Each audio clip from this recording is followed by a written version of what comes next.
নমস্কার বন্ধুরা, রোশনাই আজকের পর্বে আপনারা দেখতে পাবেন যে রোশনাই সুরঙ্গনাকে তার মাসি বলে পরিচয় দেয় এবং রোশনাই এটাও বলে যে গরিমা মুখার্জি হচ্ছে আমার বোন, আমার বড় দিদি হয়।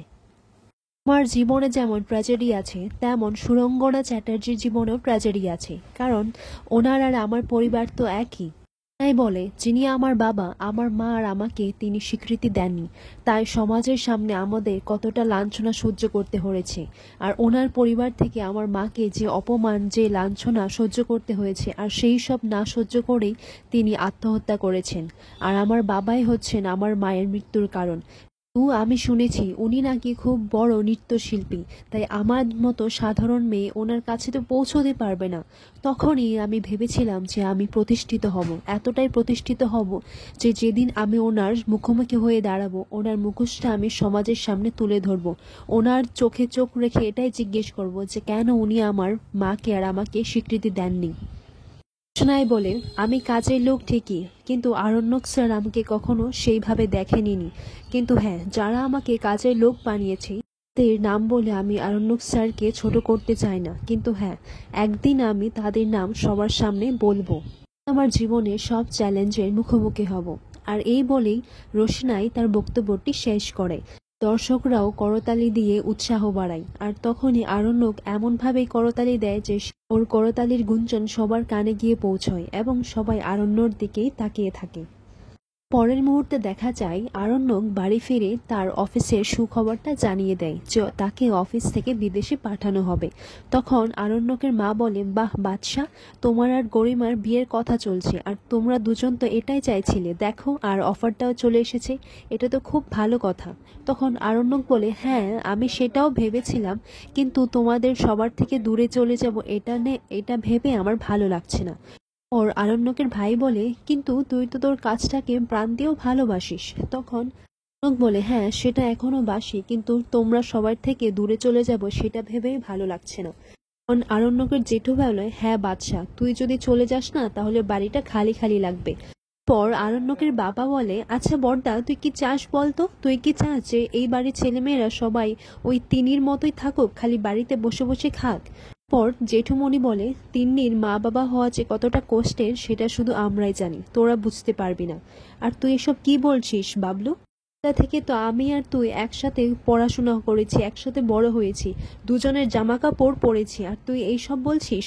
তখন আরণ্যের মা বলেন, হ্যাঁ সে আপনি ছোটবেলা পড়তেই পারেন এক দুজনের জামা কাপড়, কিন্তু আজকে দেখুন আপনার ভাই কত বড় লয়ার হয়েছে, ওর লাইফে সাকসেস হয়েছে, আর আপনি আপনি তো ওই সাধারণ একটা শাড়ির দোকানে চাকরি করেন। পর ঠাম্মি বলে, বৌমা আমি তোমাকে আগেও বলেছি আর এখনো বলছি, বড় খোকা যদি না থাকতো তাহলে এই বাবলুর পড়াশোনাটা কিন্তু হতো না। যদি এই সংসারে হালটা না ধরতো তাহলে কখন যে কি হতো কেউ জানে না। আমার শ্বশুর মশাইয়েরও এতটা স্বার্থ ছিল না যে সব পড়ার খরচ ওই দেবে, তাই এই বড় খোকায় কিন্তু অর্ধেক খরচ চালিয়েছি। পাশ করেই যখন চাকরিটা পায় তখন ওই বলেছিল যে আমি তো চাকরিটা পেয়ে গেছি, আমি এটাই করি, আর বাবলু তো পড়াশোনায় ভালো, ওর মেধাবী স্টুডেন্ট, তাহলে ওই পড়াশোনাটাই চালিয়ে যাক। পর আরণ্যক তার জেঠুকে বলে, জেঠু, তোমার যেমন বাবাকে দেখে তোমার বুকটা গর্বে ফুলে যায়, আমারও তোমাকে দেখে আমার বুকটা না গর্বে ভরে যায়। সত্যি বলছি জেঠু, টাকা কামানোটাই সবকিছু হয় না। পর এরই মুহূর্তে দেখা যায় যে সেখানে গরিমা আরণ্যকের বাড়িতে চলে আসে। তখন আরণ্যকের ভাই বলে, আরে গরিমা তুমি এখানে, বুঝেছি তোমার ডান্স প্রোগ্রাম ছিল বুঝি, তাই না? তখন গরিমা বলেন, না, আমি আরণ্যকের সাথে দেখা করতে এসেছি, ওর সাথে কিছু কথা বলতে চাই। তখনই দেখা যায় যে গরিমার মাও সেখানে আসে। তখন আরণ্যকের বাবা বলে, আরে আপনি দাঁড়িয়ে আছেন কেন, বসুন না। তখন গরিমার মা বলে, না না, আরণ্যকের সাথে আমার গরিমার কিছু কথা আছে, প্রাইভেটে ওরা কিছু কথা বলতে চায়। ওর আরণ্যক বলে, হ্যাঁ কি হয়েছে? তখন গরিমার মা বলে, এত কিছু হওয়ার পর তুমি বলছো কি হয়েছে, মানে সিরিয়াসলি? ওর আরণ্যক গরিমাকে বলে, আমি তোমাকে অনেকবার ফোন করেছিলাম কিন্তু তুমি ফোনটা ধরোনি। ক্যান চেক ইউর ফোন গরিমা। এরপর গরিমা বলে, হ্যাঁ আমি জানি, আমি দেখেছি, কিন্তু তোমার ফোনটা ধরার আমার ইচ্ছে হয়নি। লোক বলে, কেন?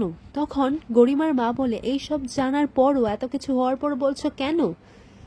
ওই প্রোগ্রামে গিয়েছিলে তাই না? আর প্রোগ্রামে গিয়ে রোশনাইয়ের ভাষণ শুনে তুমি এতটাই মুগ্ধ হয়ে গেছিলে যে সবার সামনে তোমার করতালিটাই থামছিল না, তাই তো? দিকে রোশনাই আর কাকাইও বাড়ি ফিরে আসি। বলে, আচ্ছা ছোট, আমি ওইসব বলে ঠিক করিনি বলো, তাই না?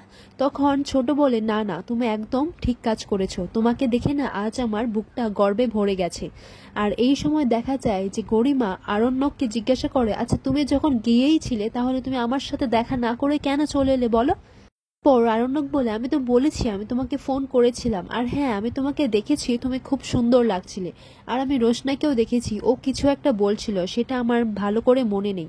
তখন গরিমার মা বলে, তুমি যখন গিয়েছিলে তাহলে আমাদের সাথে দেখা না করে চলে এলে কেন? ওর আরণ্যক বলে, আন্টি আমি তোমাকে বলছি। আরণ্যক বলে, আসলে আমাদের মিটিং চলছিল সকাল থেকে একটার পর একটা, আর আমি খুব ব্যস্ত হয়ে গিয়েছিলাম, আর আমি খুব টায়ার্ডও ছিলাম।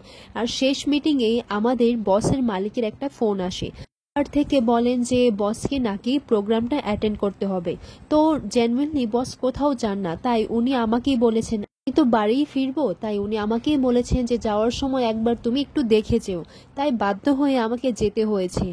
এমন সময় রোশনাই আর ছোট বাড়িতে এসে পড়ে।